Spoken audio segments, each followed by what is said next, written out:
I still remember the exact moment I realized my life had crossed a line it could never uncross. I was standing in front of a full-length mirror that didn't belong to me, under warm yellow light that made everything feel too intimate to be real. The reflection staring back wasn't the man I'd known for 27 years. The person looking at me had softer lines, a hesitant posture, and eyes widened by something between fear and wonder. My shoulders were bare. A thin strap rested against my skin. When I lifted my hand, carefully, almost delicately, the movement felt wrong, and yet, terrifyingly right. My best friend's sister stood behind me, arms crossed, smiling like she already knew this would happen.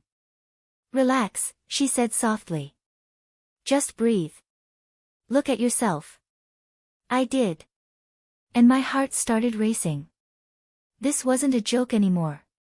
This wasn't a dare. This was a transformation I could feel sinking into my bones. It started as something harmless. Or at least, that's what I told myself.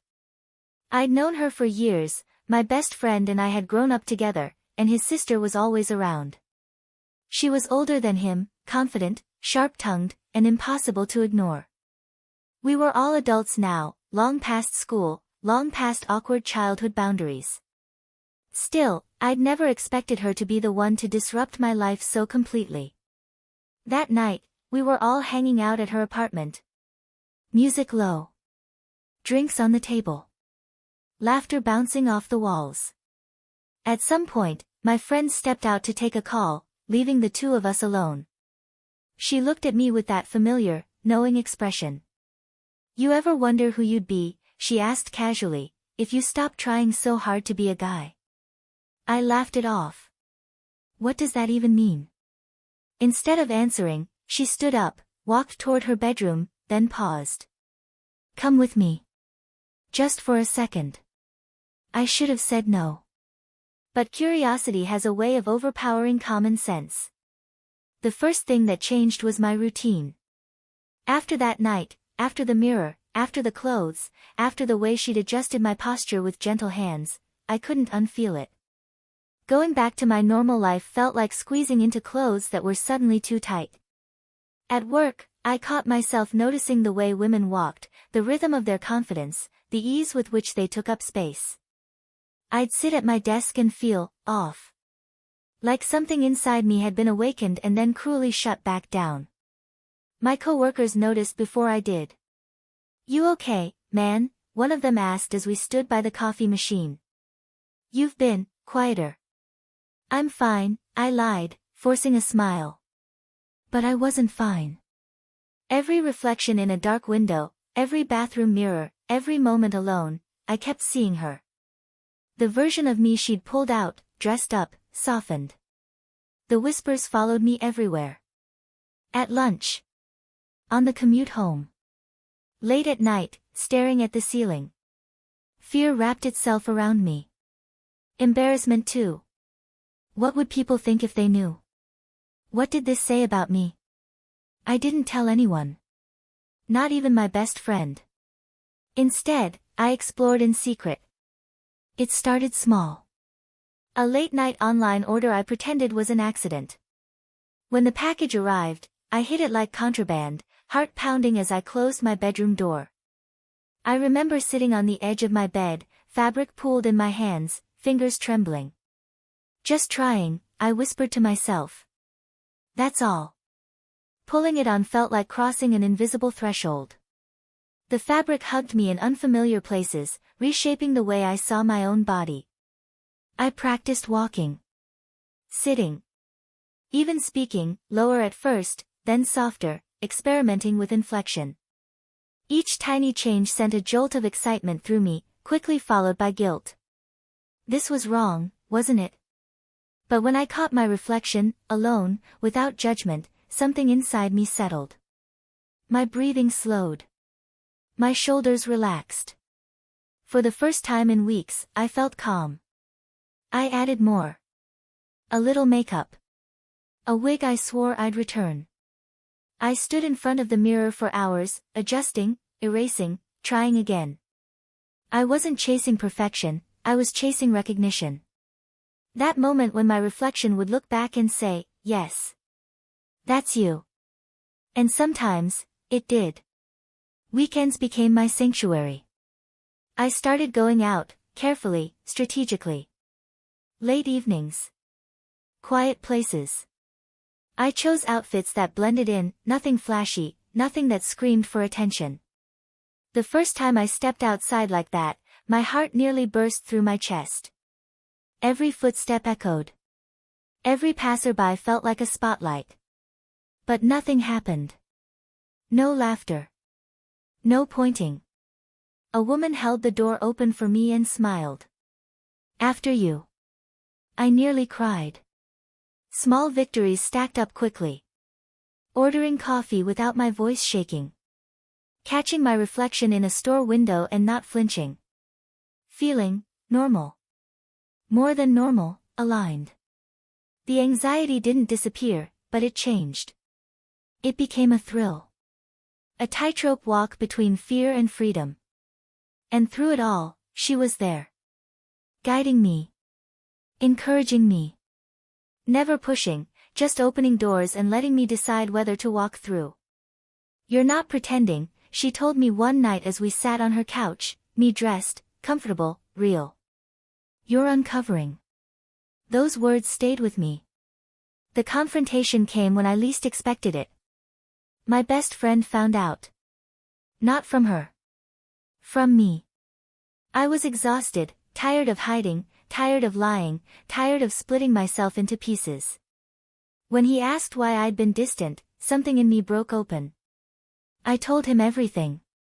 The silence afterward was unbearable. He stared at the floor, then at me. Is this who you are now? I swallowed hard. I don't know. But it's who I'm becoming. The choice loomed in front of me, heavy and terrifying. Retreat back into the version of myself everyone expected, or step forward into the unknown, risking rejection for the chance at authenticity. Seconds stretched into eternity. Then he sighed. I don't understand it, he said honestly. But I see you.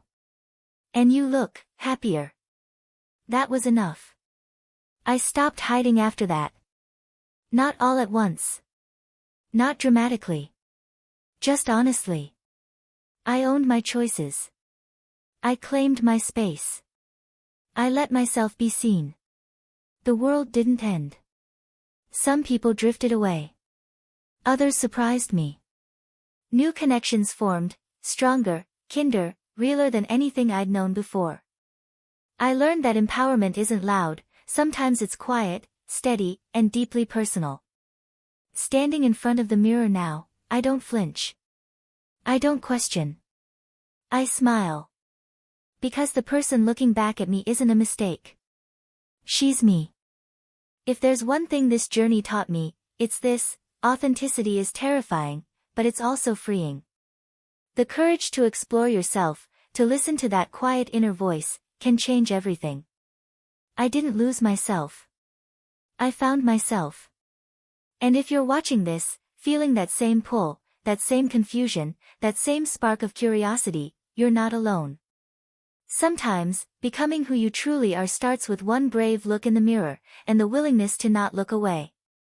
The room went silent the moment the door closed behind him. My best friend stood there, eyes moving slowly over me, really seeing me for the first time. The wig. The dress. The way my hands instinctively folded together instead of hanging loose at my sides. I could feel my heartbeat in my throat. Is this a joke? He finally asked. I wanted to lie.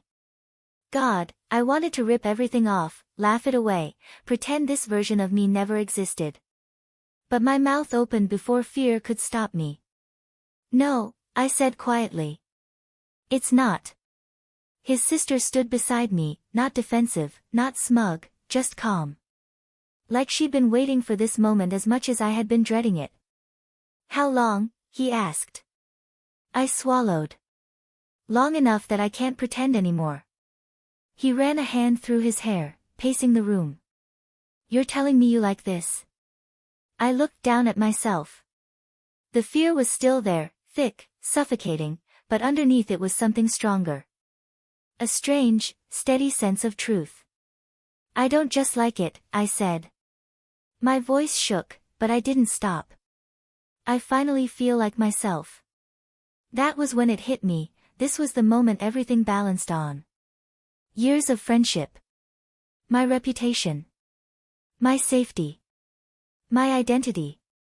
One step forward or one step back, and nothing would ever be the same.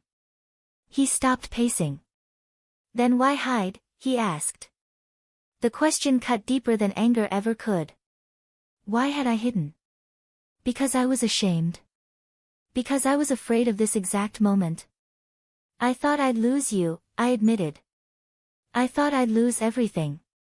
The silence stretched again. I felt exposed, not just dressed differently, but emotionally bare. For the first time, I wasn't performing. I wasn't experimenting. I was standing there as me, asking the world to decide whether I was allowed to exist. He exhaled slowly. "I don't understand it," he said. "And yeah, it scares me." My chest tightened. Then he looked up. Right at my eyes. "But I can see you're not pretending." Something inside me cracked open. "I'm done running," I said, tears burning. "If this costs me people, so be it. I can't go back to feeling empty just to make everyone comfortable." That was the choice. Spoken out loud. Final. I straightened my back. Met his gaze. No apologies left. This wasn't a phase. This was who I was becoming.